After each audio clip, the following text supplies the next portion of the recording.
You are watching Newswatch Special Report. Today we take a closer look at one of the most controversial corruption cases in the Philippines. The 2013 Priority Development Assistance Fund, or PDEF, commonly known as the Pork Barrel Scam.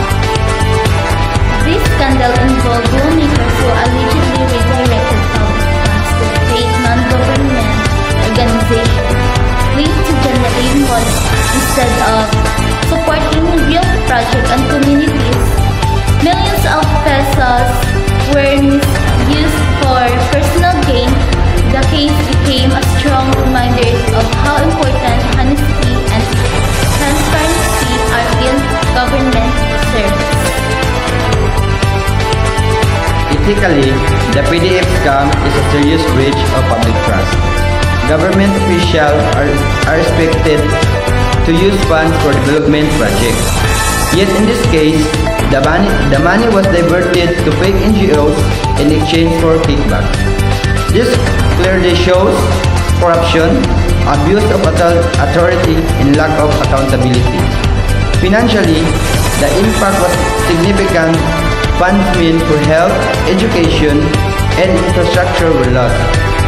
Weak financial controls allowed public money to be funneled into organizations that did not actually exist. The scandal highlighted the need for strict auditing, transparent fund allocation, and proper monitoring of government expenditures. To help us understand this issue further, we are joined today by Mr. James Fabregas, a student who studied the PDEF case as part of a financial management report. Thank you for being here. Let's begin.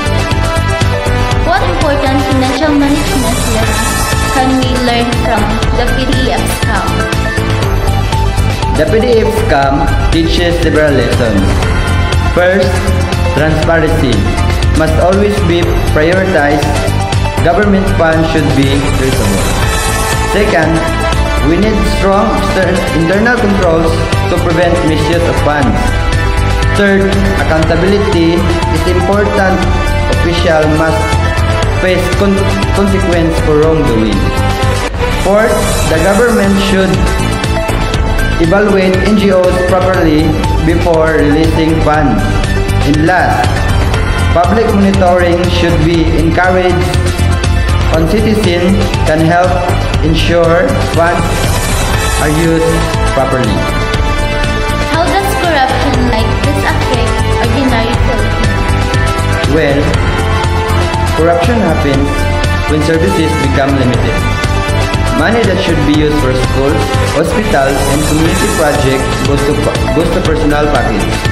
This hurts ordinary people the most, especially those in poor communities. As a student, what personal reflection do you have about this case? This case reminds me that integrity is important in every decision we make. Even small honest action can help build a more ethical society. It also encourages me to vote for leaders and show honesty and responsibility. The PDEF, or Pork Barrel Scam of 2013, shows how corruption and weak financial controls can damage a nation. But by learning from this case, we are reminded of the importance of transparency, accountability, and proper financial management in government. Ensuring that public funds serve that true purpose, helping the people, is a shared responsibility between the government and the citizens. This is Eliza Arvelo, your news anchor.